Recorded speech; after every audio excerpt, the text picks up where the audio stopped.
بسم اللہ الرحمن الرحیم۔ الحمدللہ وکفا وسلام علی عبادہ الذین اصطفیٰ اما بعد۔ عزیز طلبہ، شرح الجامی کا سبق نمبر 104 شروع کر رہے ہیں۔ اس سبق کو ورابعها سے لے کر بعد دخول هذه الحروف تک پڑھیں گے۔ ورابعا اور چوتھا مقام یہ ہے کل مبتدئ، ہر وہ مبتدا یکون مقسما به جو مقسم به ہو، وخبرہ القسم اور اس کی خبر قسم ہو، وذالک مثل اور اس کی مثال یہ ہے لعمرک لأفعلن کذا ای لعمرک وبقاؤک قسمی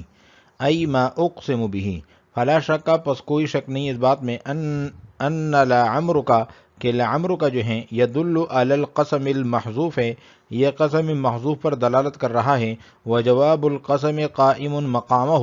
اور جواب قسم اس کا قائم مقام ہے، فیجب حذفہ پس اس کو حذف کرنا واجب ہے، والعمر والعمر بمعنى واحد اس کا ایک ہی معنی ہے، ولا یستعمل مع اللام اس کو استعمال نہیں کیا جاتا لام کے ساتھ، الا المفتوحۃ مگر مفتوح، لأن القسم موضع التخفیف ہے کیونکہ قسم جو ہے یہ تخفیف کا مقام ہے، لکثرت استعمالی بوجہ کثرت استعمال کے۔ خبر ان و اخواتها، خبر ان و اخواتها ای من المرفوعات خبر ان و اخواتها کہ مرفوعات میں سے ان اور ان کے اخوات کی خبر ہیں، ای اشباہها یعنی جو ان کے مشابہ ہیں، من الحروف الخمس الباقیت باقی 5 حروف میں سے، اور باقی 5 حروف ہیں انا وکأن ولکن ولیت ولعل، وہی مرفوع بهذه الحروف لا بالابتداء اور اس کی خبر جو ہیں یہ مرفوع ہوتی ہے ان حروف کی وجہ سے نہ کہ ابتدا کی وجہ سے، المذهب الاصح اصح مذہب کے مطابق، لأنه لما شابہت الفعل المتعدیہ کیونکہ جب ان کی مشابہت ہے فعل متعدی کے ساتھ، کما تجیء جس طرح کہ اس کا ذکر آئے گا، عملت رفعا ونصبا مثلہ تو اس کی مثل جو ہے فعل متعدی کے مثل جو ہیں یہ رفع اور نصب والا عمل کرے گا۔ ہوا ای خبر ان و اخواتها المسند، ان اور ان کے اخوات کی جو خبر ہے وہ مسند ہوتی ہیں، الی شیء آخر دوسری چیز کی طرف، بعد دخول احد هذه الحروف علیہما ان اور اخوات ان میں سے کسی ایک کے داخل ہونے کے بعد۔ فقوله المسند شامل للخبر کان و خبر المبتدا، مسند کا جو لفظ ہے یہ کانا کی خبر اور مبتدا کی خبر کو شامل ہے، وخبر التی لنفی الجنس وغیرہ اور لا نفی جنس کی خبر کو بھی شامل ہیں اور اس کے علاوہ کی خبر کو بھی شامل ہیں۔ وقوله بعد دخول هذه الحروف اس قول کے بعد خرج جمیعها عنه، ان اور ان کے اخوات کی خبر کی تعریف سے سب کے سب خارج ہو گئے، والمراد بدخول هذه الحروف علیہما ورودها علیہما اور ان کے اخوات کا اسم اور خبر پر داخل ہونے سے مراد ہیں کہ اسم اور خبر پر ان کا ورود، لإیراث اثرها فیہما لفظا او معنی، اسم اور خبر میں اثر پیدا کرنے کی وجہ سے، اسم اور خبر میں ان کے اثر کے پیدا کرنے کی وجہ سے لفظی طور پر بھی اور معنوی طور پر بھی، فلا ينتقض التعریف بس تعریف نہیں ٹوٹے گی، بمثل یقوم کی مثال کے ساتھ، فی قولنا ہمارے اس قول میں ان زیدا یقوم ابوہ، فان یقوم ہونا کیونکہ یہاں پر جو یقوم ہے من حیث اسنادہ الی ابوہ اس حیثیت سے کہ اس کی اسناد جو ہے ابوہ کی طرف، لیس مما يدخل علیہ ان بهذا المعنی کہ یہ اس قبیل سے نہیں ہے کہ جس پر انا داخل ہو اس معنی کے ساتھ، بل انما دخل علی جملۃ بلکہ انا داخل ہیں پورے جملے پر، ہیا جو کہ یقوم ابوہ ہے، فلا یحتاج الی ان یجاب عنہ پس یہ یہاں پر کوئی احتیاج نہیں ہے کہ یہ جواب دیا جائیں، بان المراد بالمسند المسند کہ مسند سے مراد ہیں وہ مسند یعنی مسند ہونا، الی اسماء هذه الحروف اور مسند سے مراد لیے جائیں کہ مسند سے مراد کہ یہ ہے کہ وہ مسند ہیں ان حروف کے اسما کی طرف. وَيَلْزَمُ مِنْهُ اسْتِدْرَاكُ قَوْلِهِ بَعْدَ دُخُولِ هَذِهِ الْحُرُوفِ اور لازم آئے گا اس قول کا استدراک. وَلَا إِلَىٰ أَن يُجَابَ اور اس بات کی طرف بھی احتیاج نہیں ہے کہ یہ جواب دیا جائے بأن المراد بالمسند الاسم المسند کہ مراد جو ہے مسند سے اسم المسند ہیں. فیحتاج الی تعویل الجملۃ بالاسم پس احتیاج پڑے گا جملے کی تعویل کی طرف اسم کے ساتھ. حیث یکون خبرها جملۃ اس حیثیت سے کہ اس کی خبر جو ہے وہ پورا جملہ ہوگا. جس طرح کہ ان زیدا یقوم مؤول بقائم مثل قائم فی ان زیدا قائم فإنه المسند بعد دخول هذه الحروف کیونکہ یہ مسند ہیں ان حروف کے داخل ہونے کے بعد. ورابعا لعمرك لأفعلن كذا متن کا خلاصہ یہ ہے کہ لعمرك لأفعلن كذا خبر کے حذف وجوبی کی چوتھی مثال صاحب کافیہ نے پیش کی ہے جس سے ایک ضابطے کی طرف اشارہ ہے جس کی تفصیل آگے آ رہی ہے. ورابعها مثال رابع بیان کر رہے ہیں جس سے ایک ضابطے کی طرف اشارہ ہے اور وہ ضابطہ یہ ہے کہ ہر وہ مبتدا جو مقسم بھی ہو اور اس کی خبر لفظ قسم ہو اس میں خبر کا حذف واجب ہے. جیسے لعمرک لأفعلن کذا اصل میں تھا لعمرک قسمی لأفعلن کذا. خبر قسمی جو ہیں وجوبی طور پر محذوف ہیں. اس کے حذف پر قرینہ بھی موجود ہیں اور قائم مقام بھی قرینہ لام قسم ہے کیونکہ لام قسم قسم پر دلالت کرتا ہے اور جواب قسم قائم مقام ہے اس لیے خبر کا حذف کرنا واجب ہے. کل مبتدا یکون مقسم بھی ہر مبتدا جو مقسم بھی ہو اور اس کی خبر جو ہے قسم ہو اور اس کی مثال یہ ہے لعمرک لأفعلن کذا ای لعمرک وبقاؤک قسمی.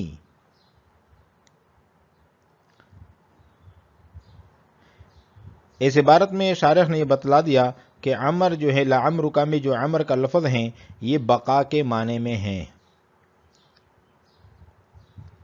ای ما اقسم بھی کہ جس کے ساتھ میں قسم اٹھاتا ہوں. فلا شک کا پس کوئی شک نہیں اس بات میں کہ ان لعمرک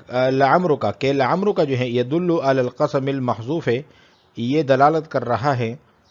محذوف قسم پر. وجواب القسم قائم مقامہ ہو اور اس میں جو جواب قسم ہے یہ اس کا قائم مقام ہے. فیجب حذفہ پس خبر کو حذف کرنا واجب ہے. والعمر والعمر بمعنى واحد یہاں سے ایک سوال کا جواب دے رہے ہیں. سوال یہ ہے کہ عمر بالفتح اور عمر بالضم میں ترادف ہیں یا تغایر. اگر ترادف ہیں تو عمر بالفتح کی تخصیص کیوں کی ہے؟ جس کا جواب ہے کہ ان میں ترادف ہیں. باقی عمر بالفتح کی تخصیص اس لیے کہ ہیں کہ لام قسم کے ساتھ عمر بالفتح ہی مستعمل ہوتا ہے کیونکہ قسم جو ہے کثرت استعمال کی وجہ سے تخفیف کا مقام ہے اور تخفیف فتح کا تقاضا کرتی ہے. ولا يستعمل مع اللام الا المفتوحة اور لام کے ساتھ نہیں استعمال کیا جاتا مگر مفتوح. لأن لام کے ساتھ استعمال نہیں کیا جاتا مگر مفتوح. لأن القسم موضع تخفیف ہے کیونکہ قسم تخفیف کا مقام ہے لکثرت استعمالی بوجہ کثرت استعمال کے. خبر ان واخواتها هو المسند بعد دخول هذه الحروف مبتدا اور خبر کی بحث سے فارغ ہونے کے بعد دیگر مرفوعات کو بیان فرما رہے ہیں کہ مرفوعات میں سے ایک انا اور اس کے اخوات کی خبر ہیں. پھر اس کی تعریف کر دی کہ انا اور اس کے اخوات کی خبر کی اصطلاحی تعریف یہ ہیں کہ وہ ان حروف کے داخل ہونے کے بعد مسند ہوتی ہیں. من المرفوعات خبر ان واخواتها اس عبارت میں شارح یہ بتلا رہے ہیں کہ خبر ان واخواتها مبتدا ہیں اس کی خبر محذوف ہے جو کہ من المرفوعات ہیں. اصل میں تھا من المرفوعات خبر ان واخواتها ای اشباہها اخوات کا مطلب علامہ جامی نے بیان کیا ہے کہ یہاں پر مشابہت مراد ہیں کہ جو ان کے مشابہ ہیں باقی 5 حروف ہوں اور وہ یہ ہے ان وکأن ولکن ولیت ولعل وہی مرفوع بهذه الحروف لا بالابتداء على المذهب الاصح. یہاں ایک سوال کا جواب دے رہے ہیں. سوال یہ ہوتا ہے کہ مبتدا کی خبر کے بعد انا وغیرہ کی خبر کو ذکر کرنا مستدرک بے فائدہ ہے، اس لیے کہ انا وغیرہ صرف اپنے اسم میں عمل کرتے ہیں، خبر میں نہیں۔ انا کی خبر جس طرح انا کے داخل ہونے سے پہلے عامل مانوی کی وجہ سے مرفوع تھی، انا کے داخل ہونے کے بعد بھی اسی عامل ابتدا کی وجہ سے مرفوع ہے، نہ کہ ان حروف کی وجہ سے، لہذا مبتدا کی خبر کے بعد دوبارہ خبر و انا و اخواتہا کہنا تکرار ہیں۔ تو اس کا جواب یہ ہے کہ ہمارا جو کلام ہے وہ بصریین نحوی حضرات کے مطلب کے مطابق ہیں، اور بصریین کے نزدیک انا وغیرہ کی خبر انہی ہی حروف کی وجہ سے مرفوع ہوتی ہے، نہ کہ عامل معنوی ابتدا کی وجہ سے، لہذا مبتدا کی خبر کے بعد اس کو ذکر کرنا مستدرک نہ ہوا، اور یہی مذہب اصح ہے، اس لیے کہ انا اور اس کے نظائر فعل متعدی کے مشابہ ہیں لفظاً اور معنن۔ لفظاً اس لیے کہ جس طرح فعل متعدی ثلاثی رباعی ہوتا ہے، اسی طرح انا میں سے بعض انا، انا اور لیتا ثلاثی ہیں، اور بعض کانا، لاکنہ، لعل رباعی ہیں، اور معنن اس طرح کہ ان میں فعل کا معنی پایا جاتا ہے، جیسے انا اور انا کا معنی ہے حققت، اور کانا کا معنی ہے شبہت، لاکنہ کا معنی ہے استدرکت، اور لعل کا معنی ہے ترجیت، اور لیتا کا معنی ہے تمنیت۔ جب یہ حروف لفظاً اور معنن فعل متعدی کے مشابہ ہیں تو ان کو عمل بھی فعل متعدی والا دیا گیا، اور فعل متعدی دو اسموں میں عمل کرتا ہے، نمبر 1 فاعل، نمبر 2 مفعول، تو یہ حروف بھی دو اسموں میں عمل کریں گے۔ پھر فعل متعدی کے دو عمل ہیں، عمل اصلی، عمل فرعی۔ عمل اصلی یہ ہے کہ فاعل مرفوع پہلے اور منصوب بعد میں، عمل فرعی یہ ہے کہ منصوب مقدم، مرفوع فاعل مؤخر۔ چونکہ حروف مشبہ بالفعل فعل متعدی کی طرح فرع ہیں، فعل متعدی کی فرع ہیں، اس لیے ان کو فعل متعدی کا عمل فرعی دیا گیا، لہذا ان کا پہلا اسم منصوب، دوسرا مرفوع ہوگا۔ وہی مرفوع بہذہ الحروف، ان کی خبر جو ہے مرفوع ہوتی ہے ان حروف کی وجہ سے، نہ کہ ابتدا کی وجہ سے، اصح مذہب کے مطابق، لأنها لما شابہت الفعل المتعدیہ، کیونکہ جب ان کی مشابہت ہے فعل متعدی کے ساتھ، کما تجیء جس طرح کہ اس کا ذکر آئے گا، عملت رفعا ونصبا مثلہ، تو فعل متعدی کی طرح یہ عمل کرے گا رفع اور نصب والا۔ ہوا ای خبر ان واخواتها المسند الى شيء آخر بعد دخول احد هذه الحروف عليهما۔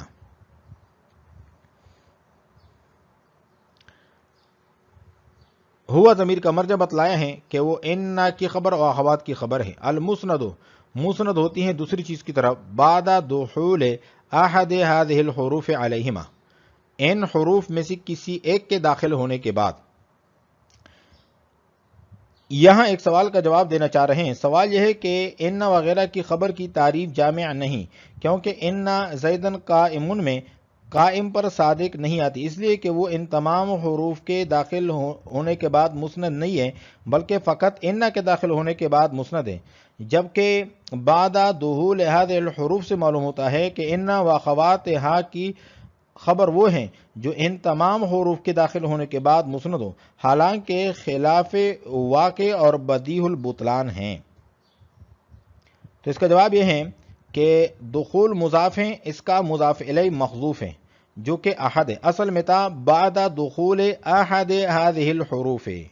اب یہ تعریف ان زیدن قائمن میں قائمن پر بھی صادق آ جائے گی، اس لیے کہ وہ ان میں سے ایک حرف کے داخل ہونے کے بعد مسند ہیں۔ ہوا کہ ای خبر ان و اخواتها کہ ان اور ان کے اخوات کی جو خبر ہیں وہ مسند ہوتی ہیں دوسری چیز کی طرف، بعد دخول احد هذه الحروف، ان حروف میں سے کسی ایک کے داخل ہونے کے بعد، علیہما اس پر۔ فقوله المسند شامل لخبر کان وخبر المبتدا وخبر التي لنفی الجنس وغیرها۔ یہاں سے فوائد کا جو فوائد ہیں قیود کے، ان کو ذکر کر رہے ہیں کہ تعریف میں المسند جو ہے یہ بمنزلہ جنس کے ہیں، جو کہ مبتدا کی خبر، کانا کی خبر اور لائے نفی جنس وغیرہ کی خبر سب کو شامل ہیں، اور بعد هذه الحروف یہ بمنزلہ فصل کے ہیں، اس سے ان اور اس کی نظائر کی خبر کے علاوہ باقی تمام خبریں خارج ہو گئیں۔ فقول المسند شامل لخبر کانا وخبر المبتدا وخبر التي لنفی الجنس وغیرها۔ المسند کا جو لفظ ہے یہ شامل ہیں کانا کی خبر کو، مبتدا کی خبر کو، لا نفی جنس کی خبر کو اور اس کے علاوہ کی خبر کو بھی۔ وقوله بعد دخول هذه الحروف خرج جميعها عنه، بعد دخول هذه الحروف کے کہنے کے بعد لا نفی جنس کی خبر، کانا کی خبر، مبتدا کی خبر، یہ ان اور ان کے اخوات کی خبر کی تعریف سے خارج ہو جائیں گی۔ والمراد بدخول هذه الحروف علیہما ورودها علیہما لإراث اثرها فیہما لفظا او معنی۔ یہاں سے ایک سوال کی 3 جواب نقل کر رہے ہیں، جس میں ایک جواب جو ہے وہ راجح ہیں اور باقی 2 جواب جو ہے وہ ضعیف قرار دیے ہیں علامہ جامی نے۔ سوال یہ ہے کہ آپ کی تعریف مانع نہیں ہے دخول غیر سے۔ ان زیدن یقوم ابوہ میں لفظ یقوم پر هو المسند بعد دخول احد هذه الحروف پوری تعریف سچی آتی ہے، مگر خبر صرف یقوم نہیں ہے بلکہ پورا جملہ یقوم ابوہ خبر ہے۔ تو اس کا پہلا جواب بعض نحوی حضرات نے یہ دیا ہے کہ المسند جو ہے یہ صیغہ صفت کا ہے اور اس کا موصوف لفظ اسم محذوف ہے۔ اصل میں تھا الاسم المسند، اس لیے کہ بحث جو ہے اسم کی چل رہی ہے اور یقوم فعل ہے، اس لیے اس پر ہماری تعریف سچی نہیں آتی۔ شارح نے اس جواب کو ضعیف قرار دیا ہے اس لیے کہ ان وغیرہ کی خبر بالاتفاق جملہ بن سکتا ہے، تو جب مسند سے مراد اسم لیں گے تو جب خبر جملہ بنے گا پھر اس کی تعویل کرنی پڑے گی۔ اور دوسرا جواب یہ دیا ہے بعض حضرات نے کہ المسند سے مراد المسند الی اسماء هذه الحروف ہیں، اور یقوم مسند تو ہیں مگر مسند ہیں اپنے فاعل ابوہ کی طرف، نہ کہ ان کے اسم کی طرف۔ مگر شارح نے اس جواب کو بھی ضعیف قرار دیا ہے اس لیے کہ اگر مسند سے مراد المسند الی اسماء هذه الحروف مراد لیں تو پھر حروف مشبہ بالفعل کی خبر کے علاوہ جن پر بھی تعریف صادق آتی ہے وہ سب کے سب المسند کے لفظ سے خارج ہو جائیں گے، تو پھر بعد دخول هذه الحروف کی قید مستدرک اور بے فائدہ ثابت ہو جائے گی۔ تیسرا جواب جو ہے وہ راجح ہیں، اور وہ جواب یہ ہے کہ ان کے دخول سے مراد ان کا وارد ہونا اثر پیدا کرنے کے لیے ہے۔ اس سے مراد یہ ہے کہ وہ ان میں اثر پیدا کریں، کہ یہ وارد ہو کر اپنے اسم اور خبر میں لفظاً اور معناً دونوں طرح اثر پیدا کرے۔ لفظاً تو اس طرح اثر پیدا کرتے ہیں کہ اسم کو منصوب اور خبر کو مرفوع بناتے ہیں، اور معناً اس طرح اثر کرتے ہیں کہ مسند کے مضمون کو ثابت کرتے ہیں۔ مسند الیہ کے لیے تحقیق علی سبیل تحقیق کہ بے شک یہ چیز ثابت ہے، یعنی بے شک زید جو ہیں کڑا ہے، یقوم جو ہیں وہ ثابت ہیں زید کے لیے۔ تو جب دخول سے مراد عروض الاثر ہیں تو اب یقوم پر تعریف صادق نہیں آئے گی، اس لیے کہ ان زیدن یقوم ابوہ میں ان نے پورے جملے یقوم ابوہ کو اپنے اسم کے لیے ثابت کیا ہے، اور پورے جملے یقوم ابوہ کو مرفوع جو ہیں محلاً بنائے ہیں، نہ کہ صرف یقوم کو۔ پس اعتراض جو ہے کوئی وارد نہیں ہوگا۔ فلا ينتقد تعریف، پس تعریف نہیں ٹوٹے گی یقوم کے ساتھ جو اس قول میں موجود ہے ان زیدا یقوم ابوہ، فان یقوم ہا ہنا من حیث اسنادہ الی ابوہ، کیونکہ یقوم جو یہاں پر ہے اس حیثیت سے کہ اس کی اسناد ابوہ کی طرف ہے، لیس مما يدخل علیہ ان بهذا المعنی، یہ اس قبیل سے نہیں ہے کہ جس پر ان اس معنی کے ساتھ داخل ہو، بل انما دخل علی جملۃ، بلکہ ان یہاں پر داخل ہے جملے پر، ہی یقوم ابوہ جو کہ یقوم ابوہ ہے، فلا يحتاج الی ان یجاب عنہ، پس کوئی احتیاج نہیں ہے کہ یہ جواب دیا جائے بأن المراد بالمسند المسند الى اسماء هذه الحروف، کہ مسند سے مراد ہیں کہ جو مسند ہو ان حروف کے اسماء کی طرف۔ ويلزم منه استدراك قوله بعد دخول هذه الحروف، اس سے تو لازم آ جائے گا بعد دخول هذه الحروف کا جو قول ہے اس کا مستدرک ہونا، بے فائدہ ہونا۔ ولا الی ان یجاب، اور اس بات کی بھی کوئی ضرورت نہیں کہ یہ جواب دیا جائے بان المراد بالمسند الاسم المسند، کہ مسند سے مراد ہیں الاسم المسند، فیحتاج الی تعویل الجملۃ بالاسم، پس جملے کی تعویل کی طرف احتیاج لازم آئے گا اسم کے ساتھ، حیث یکون خبرها جملۃ، جہاں پر اس کی خبر جو ہے وہ جملہ ہو، جیسے کہیں ان زید یقوم مؤول بقائم، مثل قائم فی ان زیدن قائم، تو یقوم جو ہے اس کی تعویل کرنی پڑے گی قائمن کے ساتھ، یعنی اس طرح جس طرح کہ ان زیدن قائمن کہا جاتا ہے تو یقوم کے بجائے یہ کہیں گے ان زیدن قائم، اس کی تعویل کریں گے۔ فإنه المسند بعد دخول هذه الحروف ہے، کیونکہ یہ مسند ہے ان حروف کے داخل ہونے کے بعد۔ آج ہم نے پڑھا ہے ورابعها سے لے کر بعد دخول هذه الحروف تک۔ وعلیکم السلام ورحمۃ اللہ تعالی وبرکاتہ۔